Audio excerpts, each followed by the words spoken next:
Shalom Aleichem, bienvenidos a todos, qué alegría estar de nuevo todos juntos.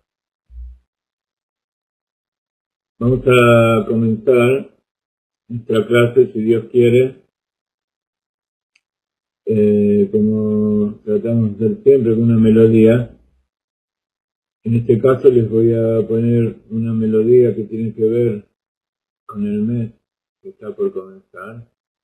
Es una de las melodías que se llaman Nigunei Gen, melodías meditativas, melodías de gracia, que es el famoso CD del Rav Ginsburg, donde están las melodías en cada una de las ocasiones del año.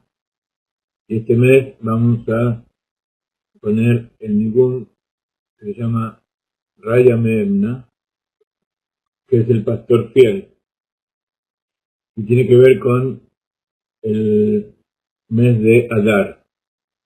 Es un Nigun especial para las vísperas del Rosh Chodesh Adar. Luego vamos a hablar de ese asunto. Y después hay otro Nigun que es Nuna de llama, el pez del mar, que es para el mes de Adar específicamente. Comencemos con la melodía.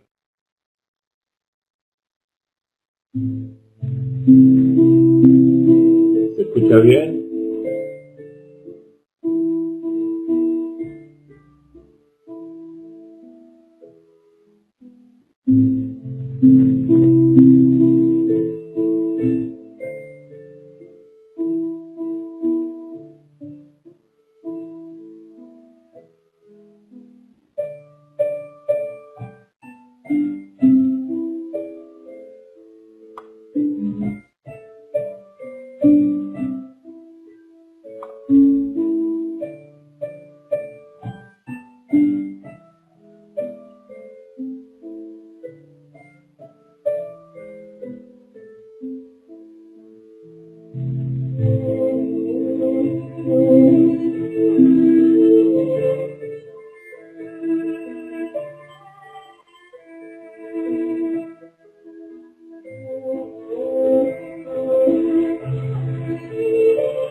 Muy bien.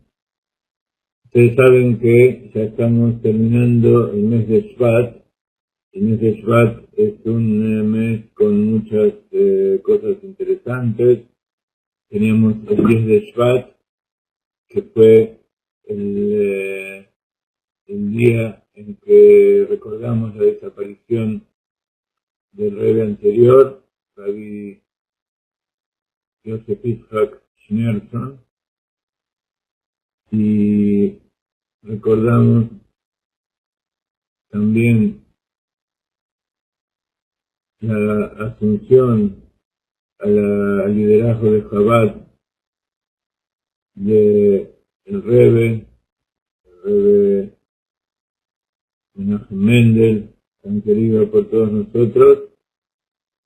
Y también, hace pocos días, el 22 de Shvat, fue el aniversario del fallecimiento de la esposa del Rebbe Menachem Mendel, que se llamaba Rabbanit Hayamushka Schneerson. La Rabbanit Hayamushka, se cuentan muchas historias muy especiales acerca de su Mesirut Nefesh. Ella nunca salió, así como el Rebbe era tan famoso y se dedicó a publicar y era el líder de todo el movimiento. Ella lideraba su casa como toda mujer judía y lideraba de manera tal de darle a su marido todo lo que él necesitaba, y además ella se dedicaba a hacer obras en forma secreta, ayudaba a infinidad de gente. Cuando ellos se casaron, fueron a vivir a Alemania. Fue la época de la Primera Guerra Mundial, y allí se dedicaron, junto con su marido, a fortalecer, a cumplir el mandato que su padre, el suegro del Rebbe, les envió a hacer allí. Y a partir de este trabajo, después ellos fueron a vivir a Francia, a París. ¿No me escuchan bien? ¿Me escuchan bien ahora?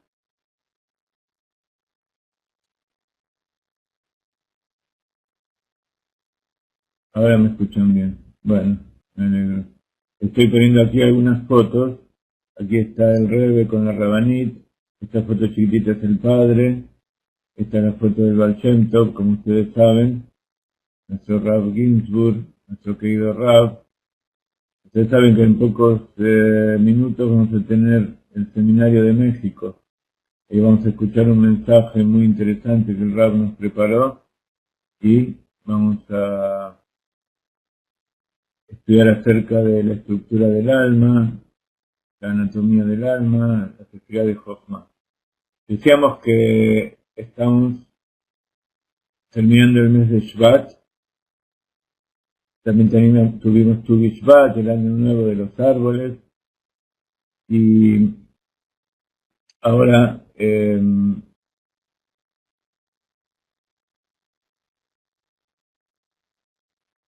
vamos a comenzar el mes de Adar. Ustedes saben que en el calendario judío también hay años bisiestos. Los años bisiestos, así como en el calendario regular, cada 4 años se agrega un día en el mes de febrero, porque sigue el año solar, para adaptarlo a que esos 12 meses del año tengan exactamente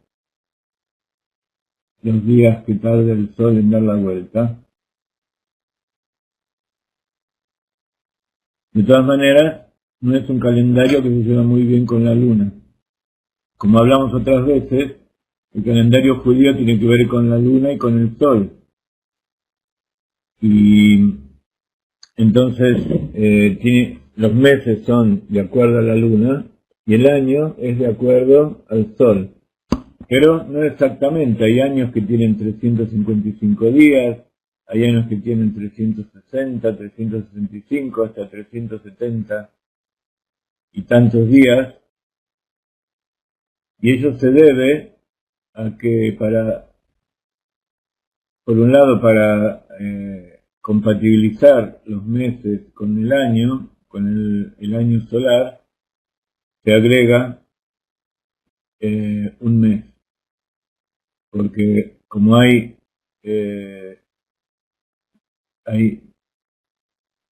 19 días de diferencia entre 12 vueltas de la luna y el año solar, entonces cada 3 años se agrega un mes agregado, que es el mes de Adar, que es, de acuerdo con el calendario judío, es el último mes del año. Ustedes saben que el primer mes fue la primer mitzvah, el primer precepto que Dios le dio al pueblo de Israel, que es la ley, el precepto de santificar la luna, para saber el precepto de identificar cuando nace la luna, que es el mes de Nisan, el mes de Nisan, para que es el mes donde está Pesach. Todo eso vamos a hablar más adelante.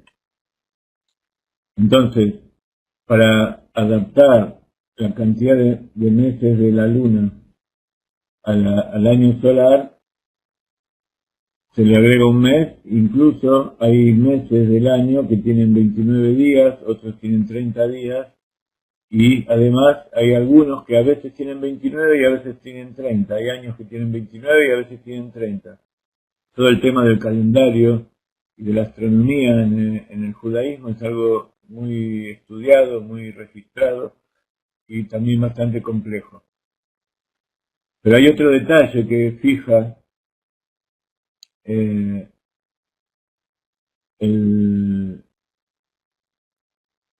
calendario, y es que en la Torá está escrito que el mes de Nisan, que la fiesta de la primavera, como el mes de Nisan es llamado el mes de Aviv, el mes de la primavera, entonces los sabios establecieron en el calendario toda esta variación en los meses para que siempre el mes de Nisan caiga en la primavera, la época en que aquí es marzo, principios de abril, cuando comienza la primavera en el hemisferio norte. Entonces, Adar, que es el último mes, es el último mes del año.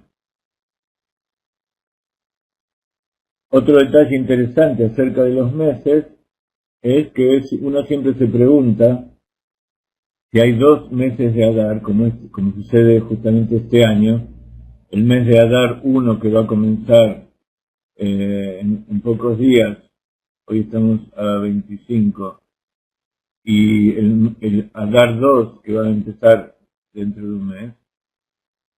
Si decimos que hay 2 meses de Adar, ¿cuál es el mes agregado? ¿El 1 o el 2? ¿Alguno de ustedes sabe cuál es el mes agregado? ¿Si el 1 o el 2?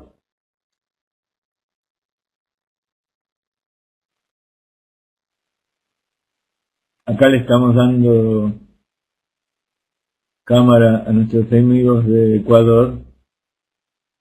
Nuestros amigos de Ecuador es nuestro grupo de Galeinay, uno de nuestros grupos más antiguos y un grupo con el cual estamos en contacto hace mucho tiempo, y todos los domingos y durante la semana también estamos en contacto. Ellos son nuestros únicos representantes allí en Ecuador y son un orgullo para todos nosotros, y el Rav Ginsburg siempre escucha acerca de ustedes, le damos nuestra bendición también.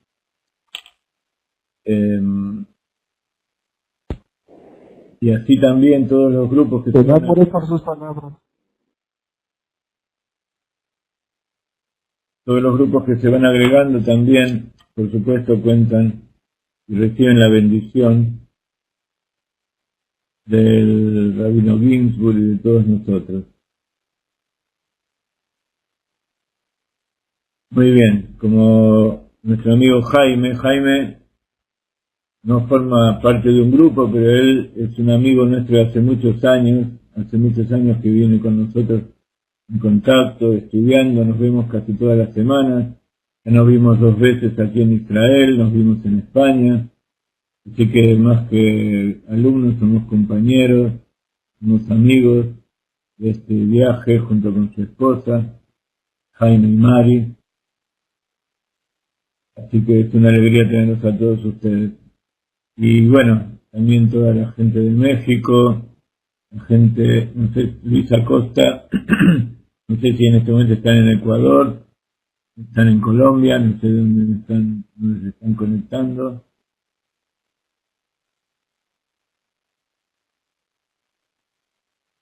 Entonces, es toda una alegría, más todavía, muy bien, más todavía que la semana pasada tuvimos problemas con las computadoras, tenemos computadoras nuevas, conseguí una computadora nueva, pero de todas maneras necesitamos tratar de recuperar las otras que perdimos porque tenemos mucha información, muchas cosas allí, pero que sea lo que cada uno lo quiera. Entonces decíamos que el mes de Adar, como bien decía Gabriela, del grupo de México,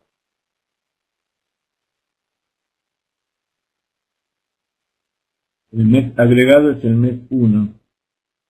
¿Y alguien sabe por qué es el mes 1 el agregado y no el mes 2? Hay una festividad principal que cae en el mes de Adar. ¿Y cuál es esa festividad? La festividad de Purim. Tenemos que estar preparándonos para Purim. Y hay un Purim que se llama Purim Katán, está el Purim normal que todos conocemos. ¿Cuál es el Purim Katán? ¿El del mes de primero de Adar o el de Adar 2?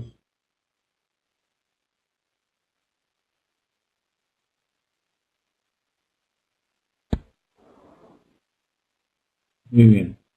Allá en México están muy al tanto. Y acepto que me contesten todos, ¿eh? Muy bien. El primer mes es el Purim Katán. Y bueno, se hacen algunas cosas también, como se hace en el Purim segundo, pero el Purim segundo es el más estricto, donde se hacen las cosas, donde verdaderamente la obligación de escuchar la Megillat Esther y de cumplir con todos los preceptos es en el Purim, el mes Adar 2. Entonces, ¿por qué es el mes de Adar 2 el Purim? ¿Y por qué Adar 2 es el mes normal de cada año y el agregado es el primero? El Purim 2, que tiene el Purim de Adar 2, es el más importante porque está escrito que Purim tiene que caer justo un mes antes de Pesach. Entonces el 15 de Adar, que es el Purim normal, es justamente un mes antes de Pesach, que es el 15 de Nisan. ¿Okay? Entonces estamos en este asunto. Como siempre, el mes de Adar, como todos los meses, tiene también su letra especial, que es la letra Kuf.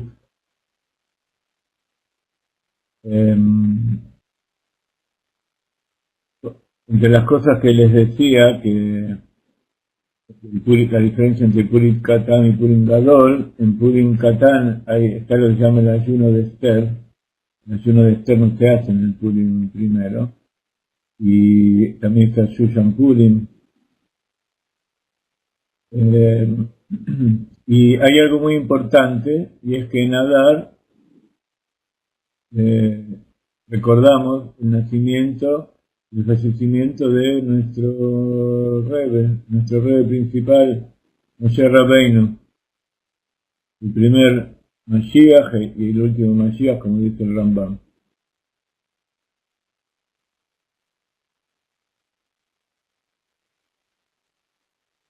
Puse aquí la letra del mes va a empezar, la letra Q.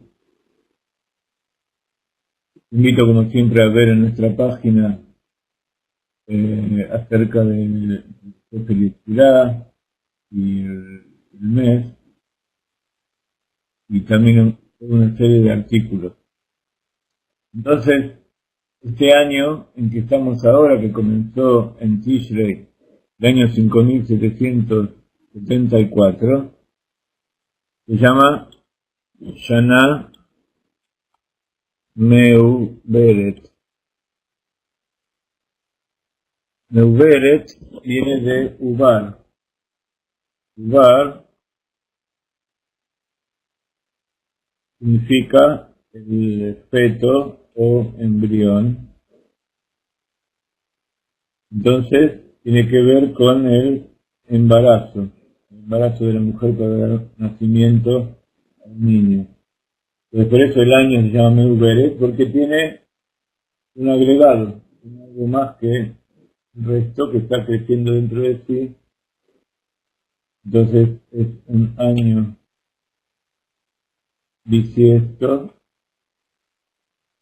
o la traducción sería un año preñado. Hay algunas tradiciones que dicen que el año, cuando es un año bisiesto, es un año de mala suerte.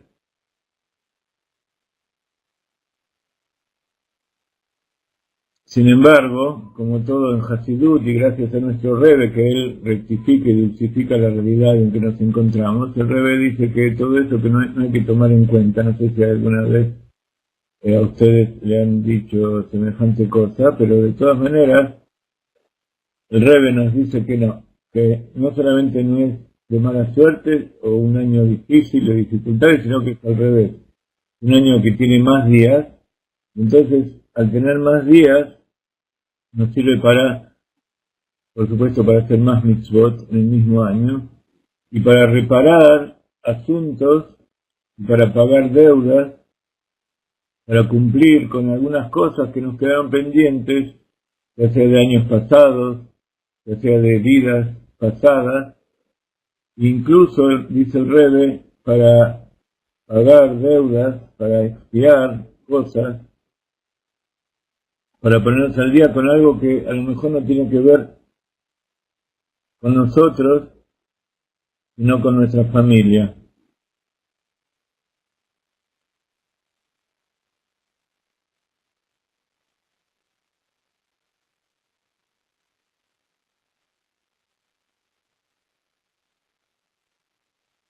Y no solamente eso, sino que incluso, y eso especialmente a los salitín, como todos ustedes, que el trabajo que ustedes están haciendo en este momento, un día domingo, que se vienen y estudian Torah y quieren acercarse a Dios, a la Torah, a ser mejores, a mejorar el mundo a través de Mashiach, sirve no solamente para mejorar nuestro cumplimiento y nuestras deudas, tanto con Dios como con los semejantes, sino también con nuestras vidas anteriores, con las vidas de nuestras familias, con la gente que nos rodea y con toda la gente que nosotros querramos hacer el bien.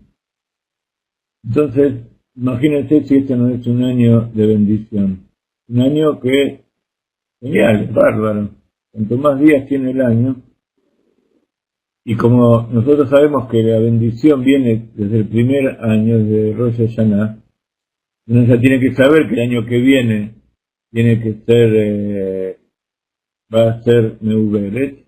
Entonces tenemos que hacer tefilá y prepararnos para un año para que Dios nos mande más bendición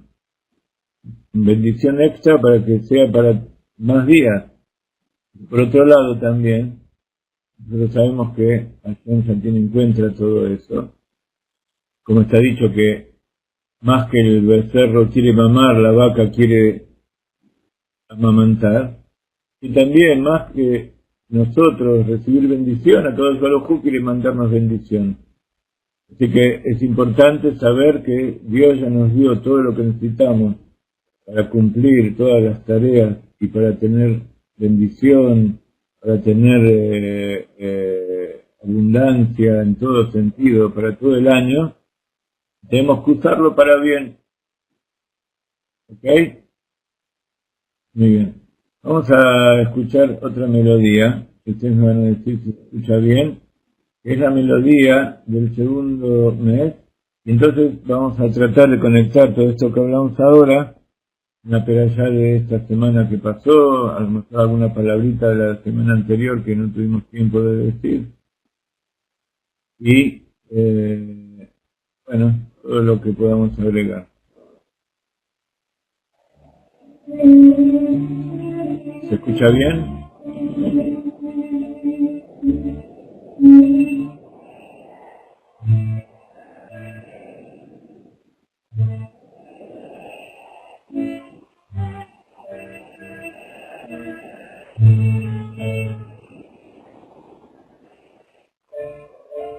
¿Alguien escucha bien?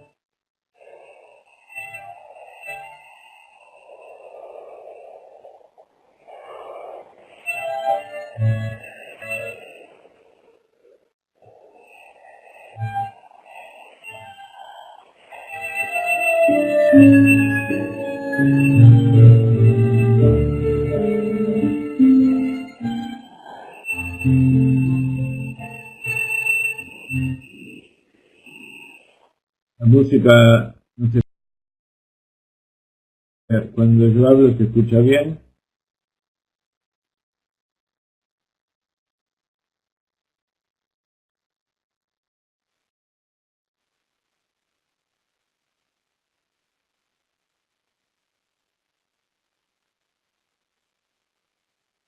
Bueno, entonces vamos a seguir charlando. ¿Qué tal allá los chicos? ¿Están diciendo los 12 psukim que les mandé la semana anterior?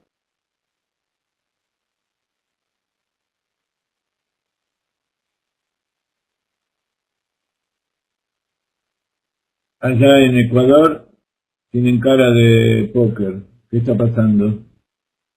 ¿Están o no?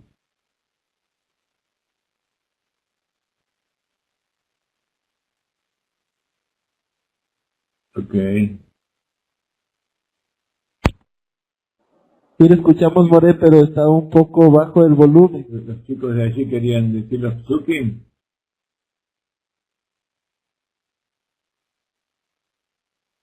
Dice que no se acuerdan ahora, no se han acordado.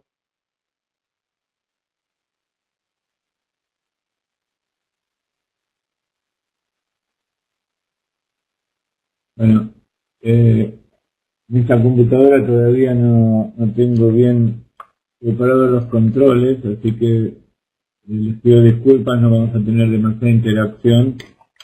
En Ecuador, ¿sí? A ver,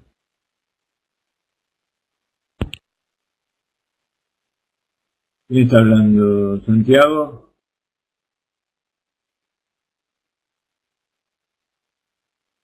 Hernán, No se escucha bien. Bueno, vamos a tratar de arreglar todo este asunto para la semana que viene. Un segundito que parece que hay, el viento está haciendo ruido, a ver si lo puedo...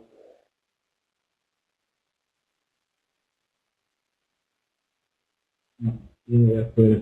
Bueno, no importa, vamos a seguir charlando. Entonces, todo esto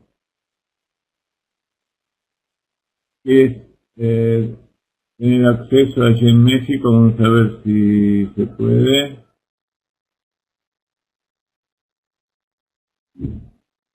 Vamos a ver cómo se escucha. Falta una hora.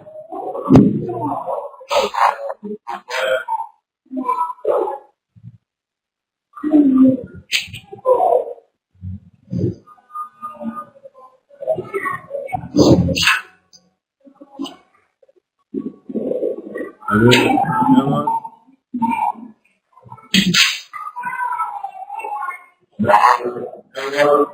¿No se escucha? Sí, aquí te escucho bien, sí.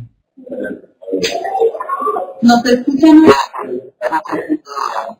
Okay. Parece que no está bien, pero le voy a poner a los niños para que escuche que han estado estudiando todos estos días que nos dijo.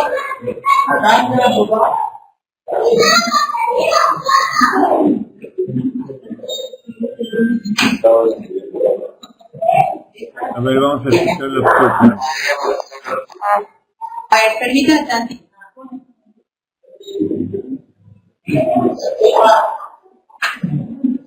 ¿Te lo saben en español? ¿Está bien? Sí, está perfecto. A ver. Lo saben bien. Sí.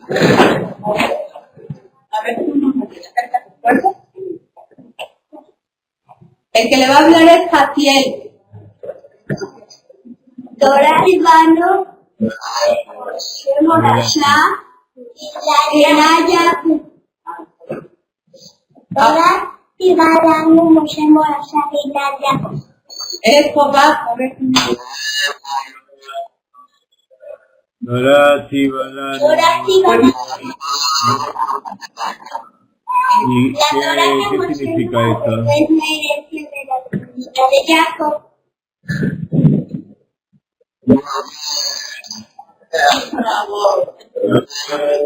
Muy bien. Que no se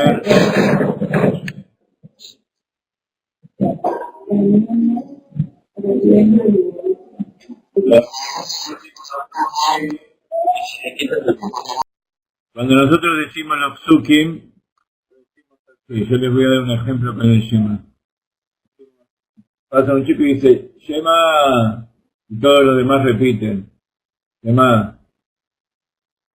¿Sí? Después dicen, Israel, todos repiten Israel, y así cada palabrita, ¿ok? Adelante.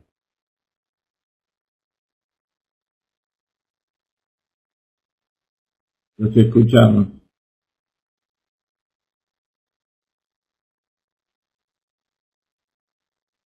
Bueno, deja el video. Lo importante es escucharlos por ahora.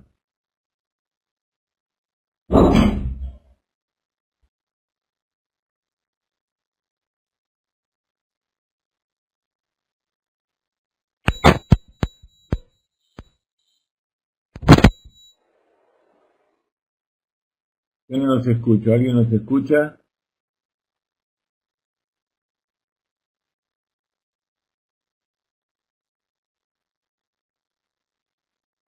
Ok. Vamos a dejar esto un segundito. Durante la semana vamos a probar de nuevo con todos ustedes los sistemas para que no haya problemas. También en Wi-Fi cambiaron algunos asuntos que tenemos que ver bien cómo funcionan. De todas maneras vamos a continuar un poquito más, pero felicito a todos los chicos porque seguramente también como dijeron este verso, saben todos los demás. Así que todos los chicos de los otros países también la semana que viene les vamos a ir dando lugar para que lo puedan decir. Ustedes saben que la perashá de ayer, perashá Mishpatim, viene después de la perashá Yitro. Yitro recibimos la Torah en el monte Sinaí y cuenta cómo Moshe subió, recibió la Torah, estaba todo el pueblo allí. Y la última porción, en el capítulo 20 de la perashá Yitro, habla acerca del tabernáculo. El tabernáculo, que y cuenta después que todo el pueblo escuchó el sonido y las llamas, el shofar que se escuchó, toda la montaña humeante, y el pueblo se mantuvo a la distancia. Cuando Dios decía cada uno de los mandamientos, el pueblo entraba en un éxtasis tan tremendo que el alma se salía, o sea, ellos morían. Entonces Dios los tenía que volver a resucitar. Entonces después del segundo mandamiento, que pasó lo mismo, el pueblo de Israel le dijo: no, a Moshe, andá vos, subí vos y nos contás, porque nosotros no podemos aguantar. Entonces Moshe subió por envío del pueblo de Israel, y Moshe le dijo: no teman, le dijo al pueblo, Dios solo vino a elevarlos, y su temor estará entonces sobre los rostros de ustedes y no pecarán.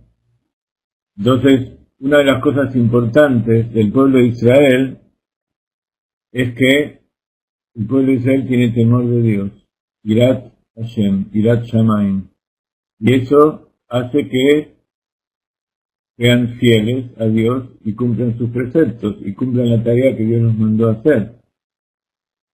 Entonces vio cómo Moshe entraba en la niebla y Dios le dijo a Moshe: esto es lo que debes decirle a los israelitas. Esa palabra esto es la palabra, dice, Kotomar el Bené Israel, así le vas a decir. Esa es la palabra que se utiliza para la profecía.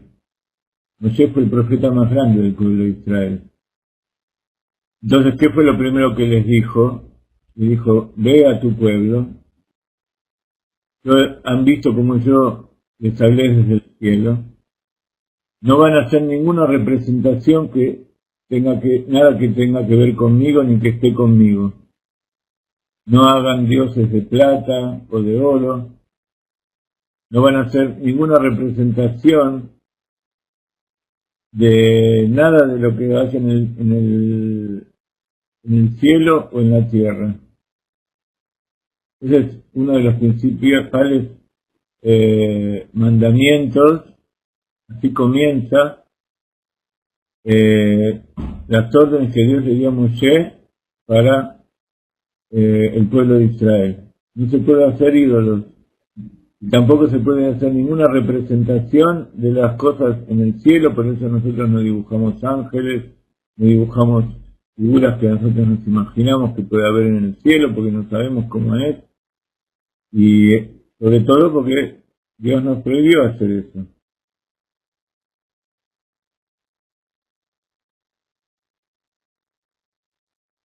Ese es otro de los principios del judaísmo.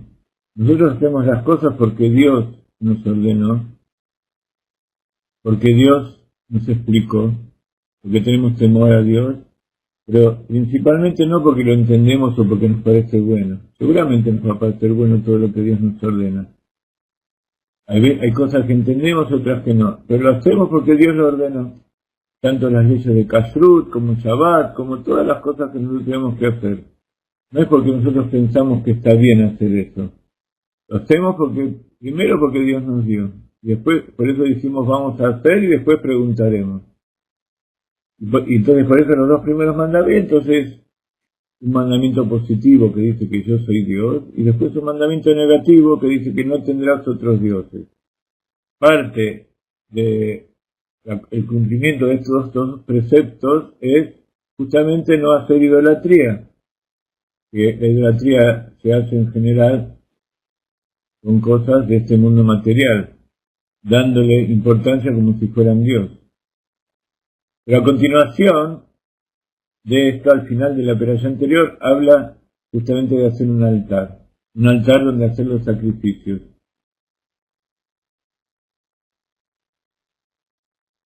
En ese altar va a ser de tierra o de piedra, pero hecho de tal manera que el hierro no se haya levantado contra él. no se haya cortado las piedras o pulido las piedras con elementos de metal, de hierro.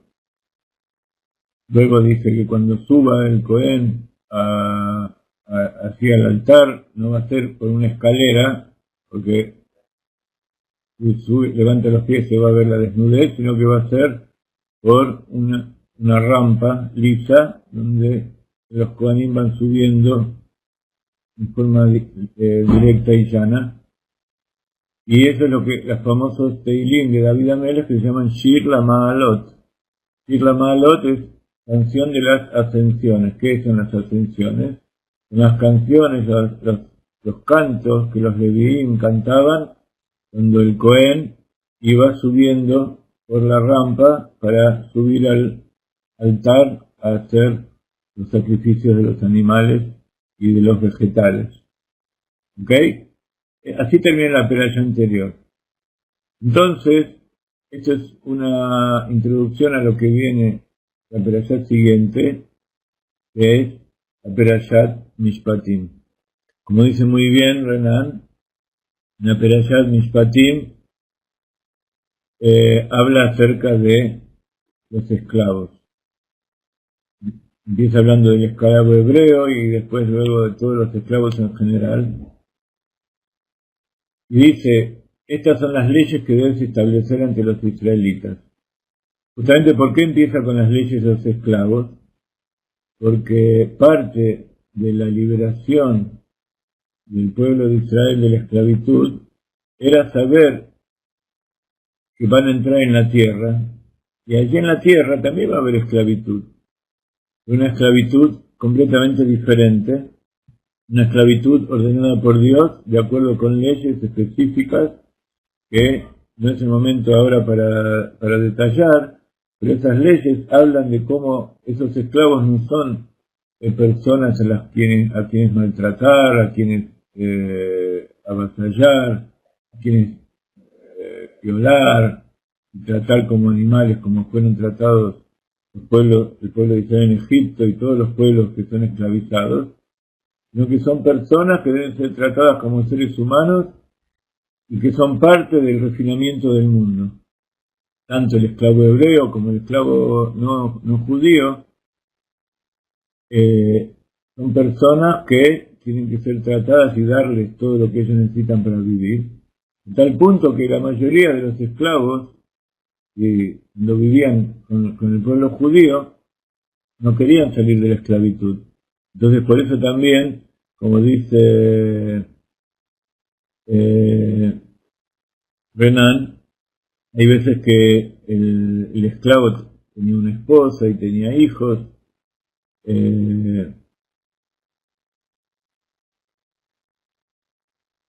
Había todas leyes de cuándo debían salir libres. No es lo mismo el esclavo judío que el esclavo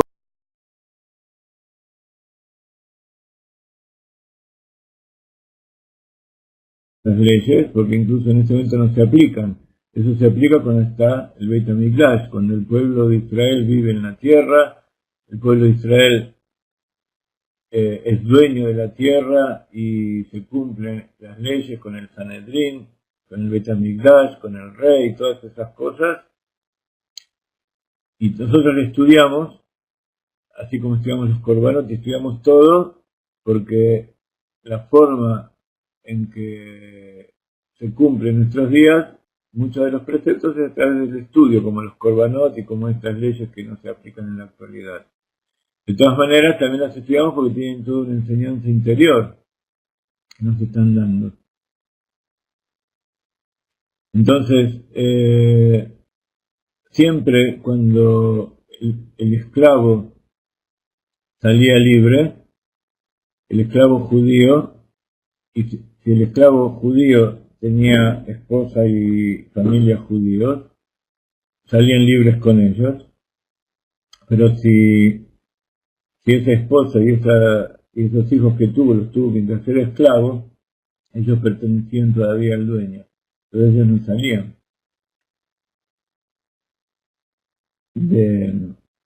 no salían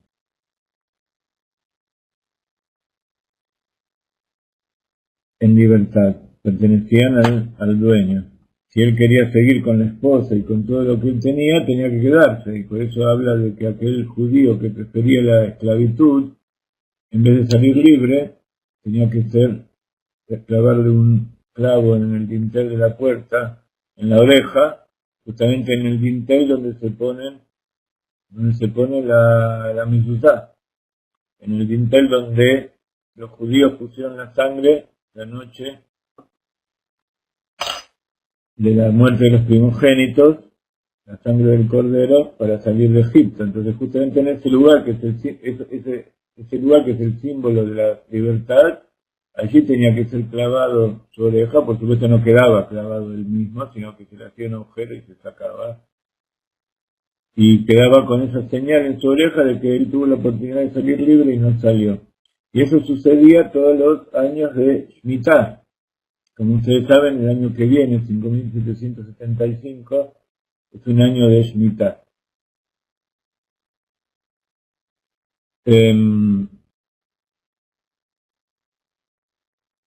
Después había también estas leyes respecto a la tierra, a las posesiones, que también tenían que ver con el año de Yobel. Yobel son 7 veces Shemitah. Shemitah son 7 años, el 7º año. Y Yobel, o jubileo, es el año 50, donde también se daba libertad a los esclavos y los que habían vendido sus tierras recuperaban la posesión de las tierras, etcétera, etcétera. En el primer verso de la Perashat Mishpatim, que es el verso 1 del capítulo 21, la Torá nos dice: estas son las leyes que debes establecer ante los israelitas. De Elia Mishpatim Asher Tasim Lifneyem. Y ahí empieza a hablar: si compras un esclavo hebreo, servirá durante 6 años, más en el 7º ha de ser puesto en libertad sin obligación de pago. O sea, quedaba libre de toda deuda. En general, los esclavos hebreos eran esclavizados porque se habían endeudado, tenían que pagar algo y no tenían con qué. Entonces pagaban su deuda a través de esto y quedaban libres del pago.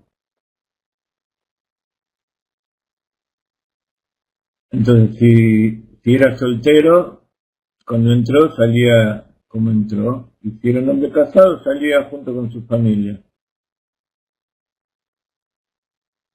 Y como dice aquí la Torá, como decíamos antes, si se casa con una mujer no judía y tiene hijos, esos siguen siendo propiedad del dueño, y él tenía que salir solo. Y ellos anteriormente iban a salir libres en caso de la libertad general de los esclavos, que era, como decíamos, en los años de jubileo, cada 50 años. Vamos a leer un Rashi muy interesante, que es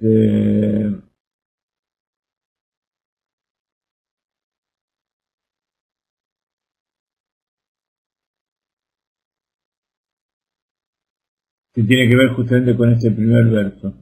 Antes quería comentar lo que nos está diciendo Renan. Las leyes de la esclavitud han sido abolidas y ustedes saben que lo que nosotros queremos hacer no tiene nada que ver con las leyes de los pueblos del mundo. En este momento que el pueblo de Israel no es dueño de su propiedad. Incluso ahora que nosotros vivimos en la tierra de Israel no somos del todo dueños, porque justamente las leyes de la Torá no son obligatorias aquí, no se cumplen. No hay un gobierno, no hay las instituciones, no hay el dominio de la tierra de acuerdo a como dice la Torá.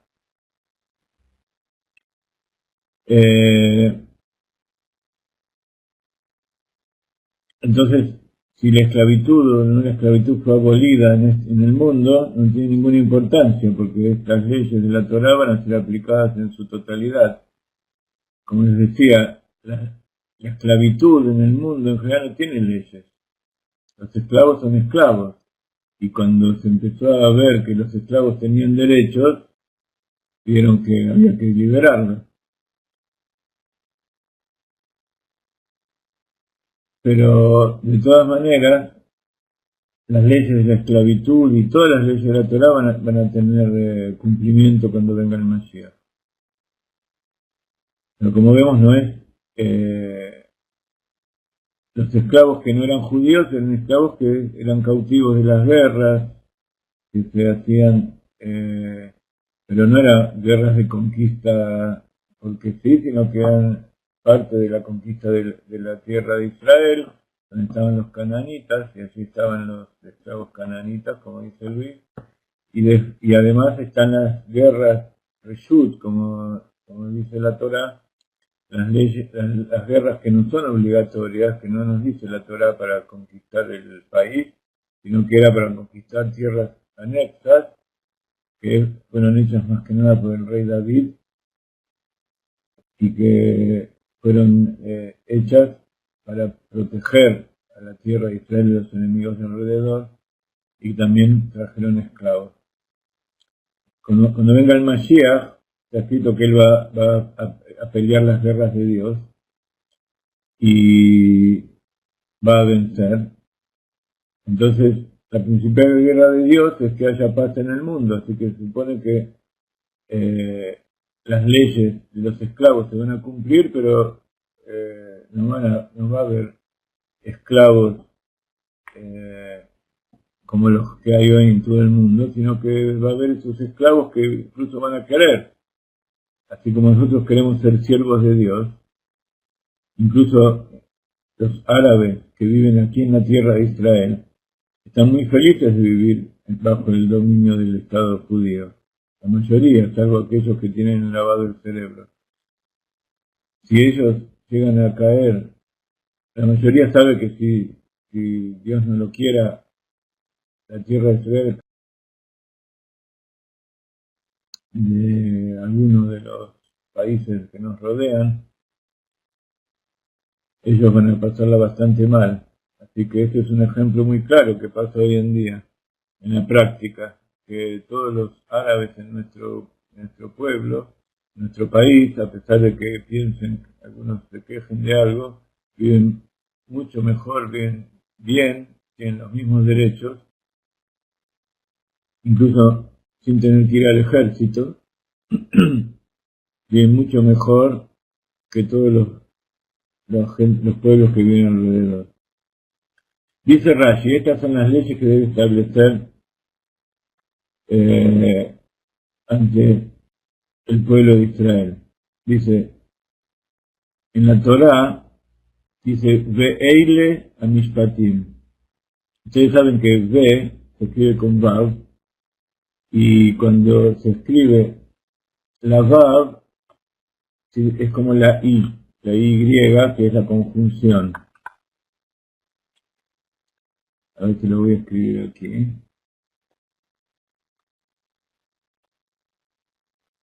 VL. La Vav agrega. Entonces dice Rashi algo muy interesante y que aparentemente es algo que tiene que ver con el lenguaje, pero es algo que nos enseña algo muy profundo. Dice, Bechol makom sheneemar L, pasal et harishonim, L motif a la rishonim. Dice, en todos lados donde está escrito solamente L, estos, sin la Vav, está eliminando algo que dijo antes. Por ejemplo, si detalla toda una serie de versos, de leyes, y después habla en específico de una ley, todo lo que dice esa nueva ley está desconectando, está anulando, referido a ese tema, todo lo que dice la ley anterior. Pero cuando dice veile, significa que a todo lo que dijo antes le está agregando. Entonces, ¿qué es lo que había antes?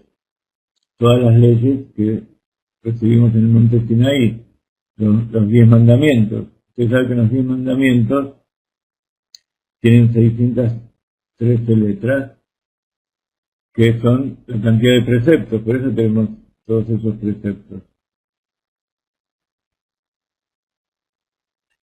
Entonces dice, en todo lado donde dice él le saca, lo desconecta de las leyes que están escritas antes en la Torah. Pero si pone ve quiere decir que le está agregando. Entonces, ¿qué es lo anterior? Las leyes que recibimos en el Sinaí. Entonces, significa que esto que está hablando ahora, estas leyes de la esclavitud y del año de Shemitah y todo lo que va a hablar ahora, también fueron recibidas en el monte Sinaí. Y después pregunta Rashi, como hablamos antes, el final de la perashá anterior termina con la perashat Korbanot, perashat HaMizbeach, la construcción del altar con los sacrificios. ¿Y por qué eso está junto con estas leyes que vienen ahora? Nosotros dijimos que una de las condiciones para que estas leyes se tengan que cumplir es que tiene que haber un Sanedrín. Sanedrín, que es el poder legislativo que hace las leyes y también son los jueces que juzgan.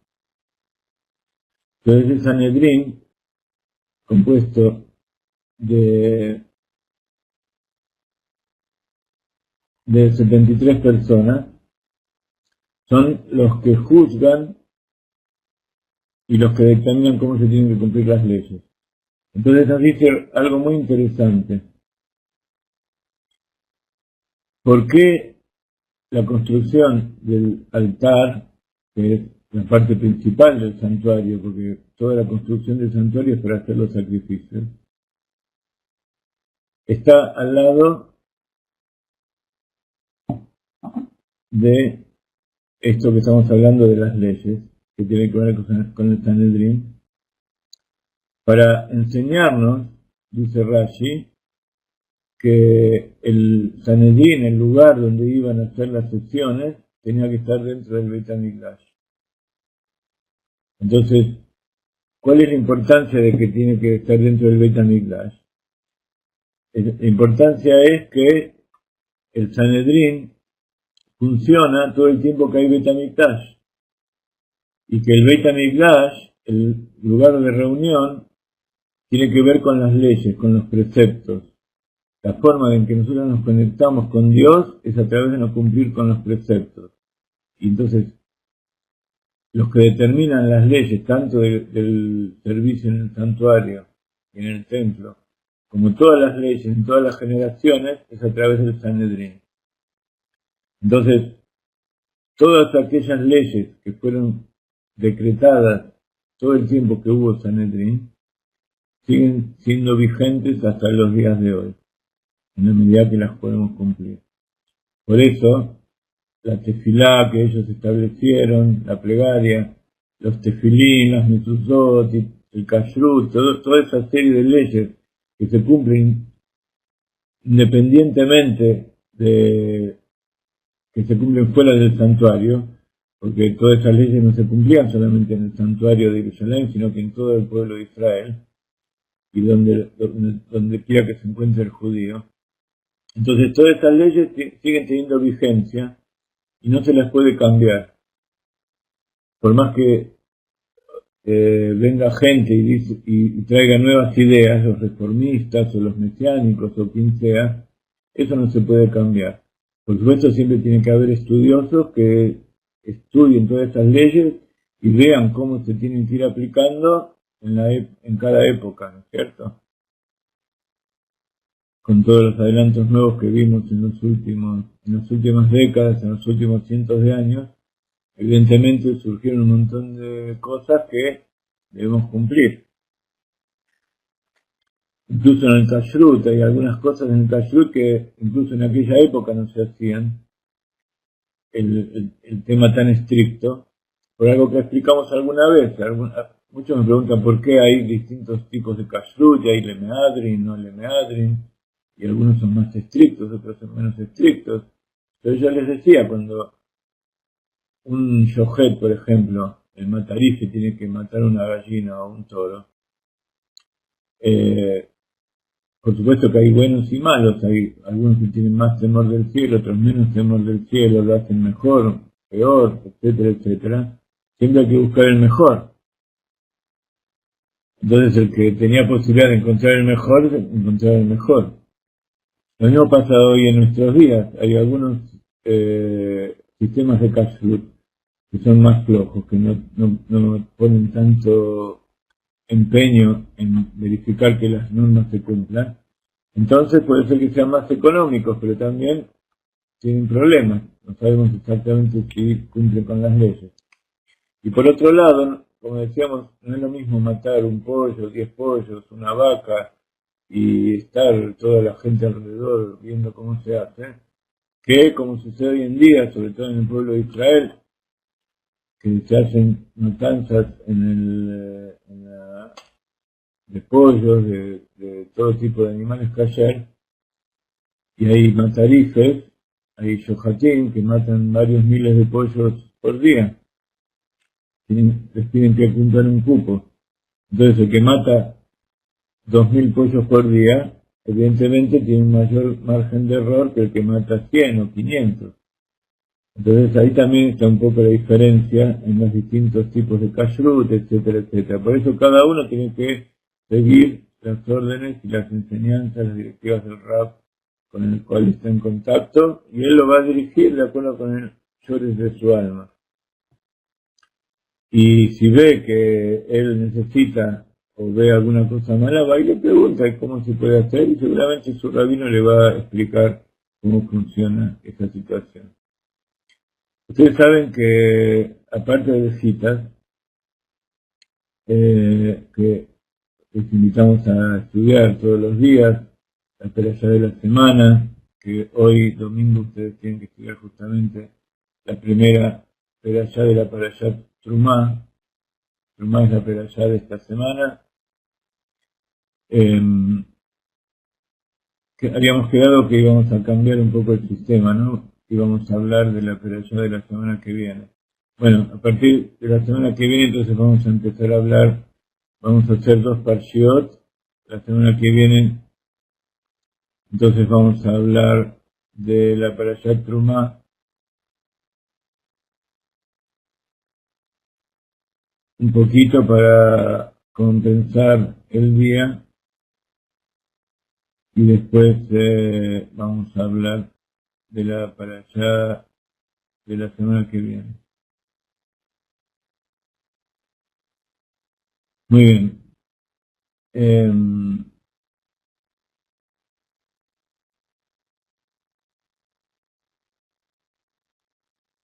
Les decía que además del Hitas, que es la perashá cada día, los Teilim de cada día, el Tanya de cada día, nosotros estudiamos también las mitzvot del Rambam. Hay 3 formas de estudiar las mitzvot del Rambam, de acuerdo a la posibilidad de cada uno. Uno es estudiar simplemente el enunciado de las leyes, todas las 620 leyes las dividió durante todo el año. Entonces hay un libro que se llama Sefer HaMitzvot, el libro de los preceptos, y el precepto que se lee hoy es el número 73, que es el precepto de la confesión.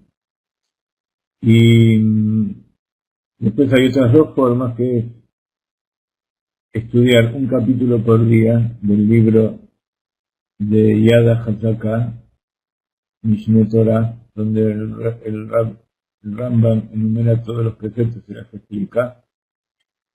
Y eso lleva 3 años para leer todo. Y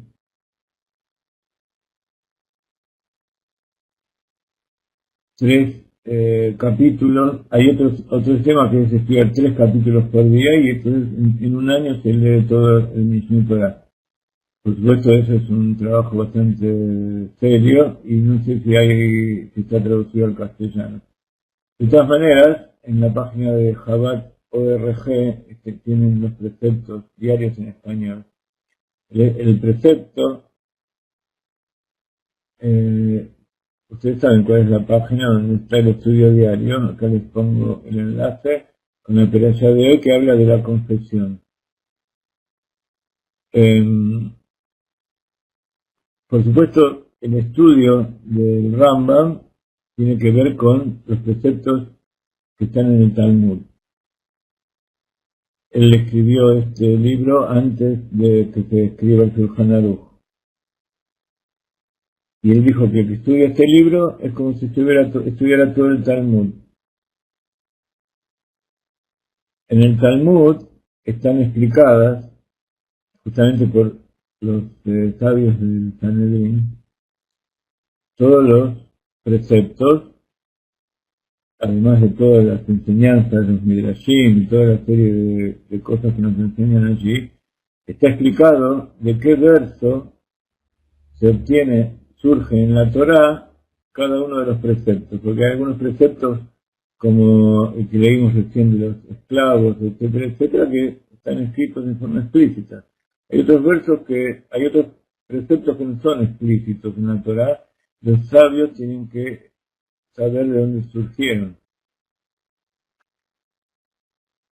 Entonces, tanto la Torá escrita como la Torá oral, que es lo que nos decía Rashi explicando el primer verso, surge del monte Sinaí, fue recibido por Moshe.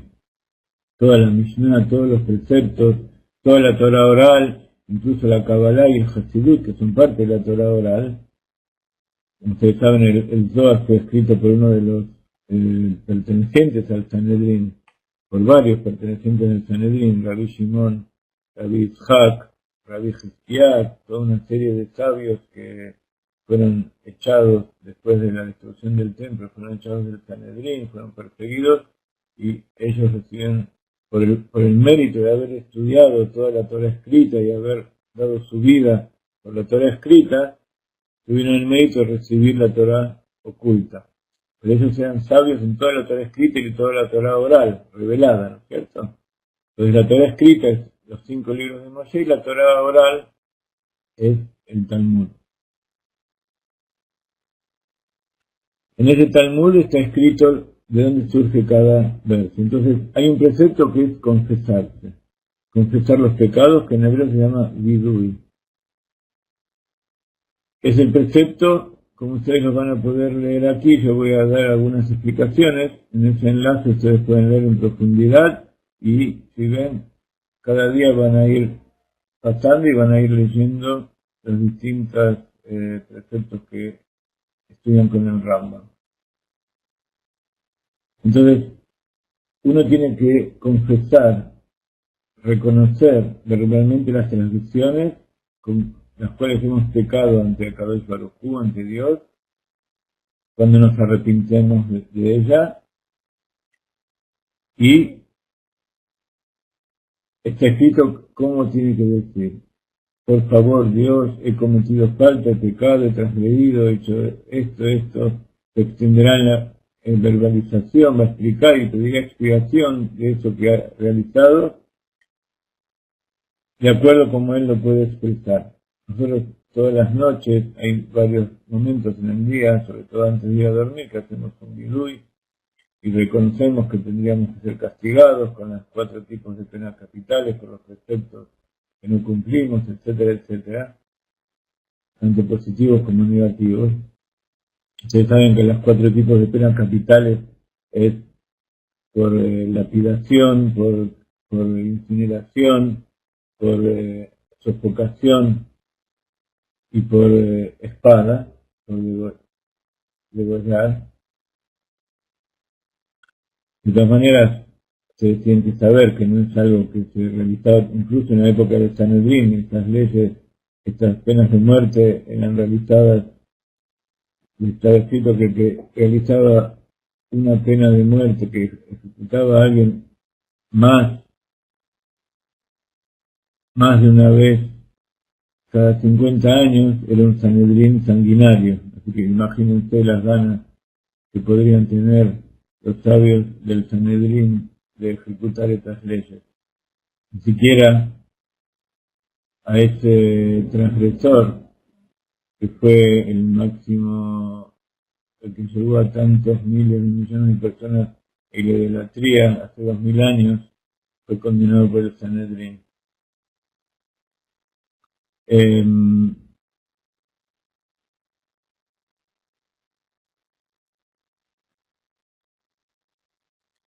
Entonces, diariamente confesamos nuestras culpas, es una especie de psicoanálisis privado que tenemos con Dios, pero también tenía que ver con cuando se traían los sacrificios al templo. Al traer el sacrificio la persona confesaba tanto el pecado por el cual estaba trayendo ese sacrificio como otras cosas que él tenía que confesar. Entonces, el sacrificio de los korbanot, los sacrificios del altar, tiene una conexión muy importante con el vidú y con la confesión de cada uno.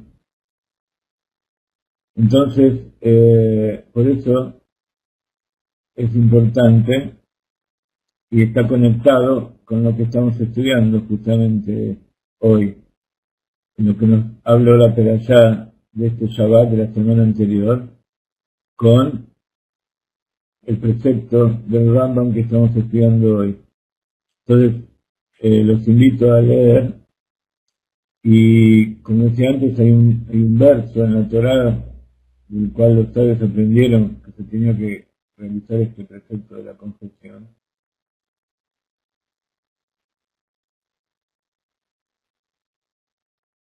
Y eso es tanto para el hombre como para la mujer, cuando cometan faltas. Y dice la Mejilta es una parte también de las explicaciones del Talmud, que el verso del cual surgió este precepto es, que dice que cuando va a entregar el pecado, la ofrenda por el pecado, incluso cuando el animal estaba vivo todavía, va a confesar lo que pecó. Entonces por eso es importante todos los días leer los korbanot, que es como es la forma que tenemos para cumplir hoy en día nuestros preceptos, y por supuesto dando tzedakah.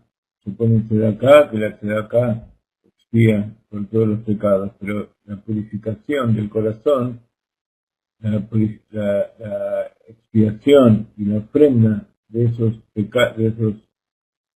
animales que nosotros realizamos hoy en día es dentro de nuestro corazón, refinando las cualidades de nuestra alma animal. Al refinar las cualidades de nuestra alma animal, estamos ofrendando ese animal a Dios. Entonces, bueno, acá entonces estudiamos algunos preceptos que es importante que ustedes conozcan.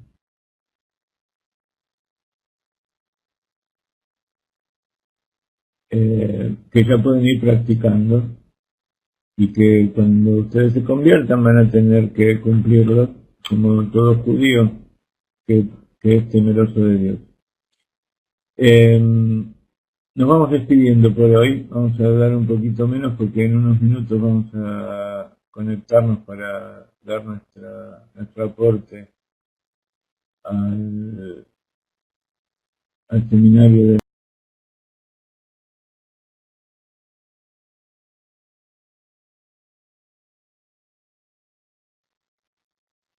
Pero como siempre, estamos muy contentos de volver a habernos encontrado con ustedes. Le damos bendiciones a cada uno y uno. Hacemos un lejaim.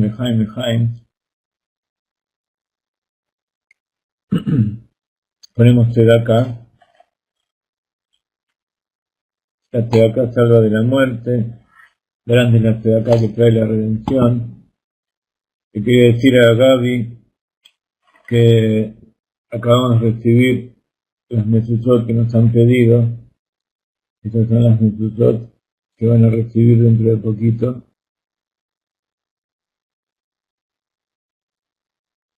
Mezuzot de pergamino. Yo se las voy a enviar abiertas. Si quieren más, si alguno de ustedes en alguno de los países donde se encuentran también quieren una mezuzá bendecida por el Rab y certificada por rabinos especiales de aquí de Israel, me la piden. Y bueno, Besrat Hashem nos vemos en las clases durante la semana.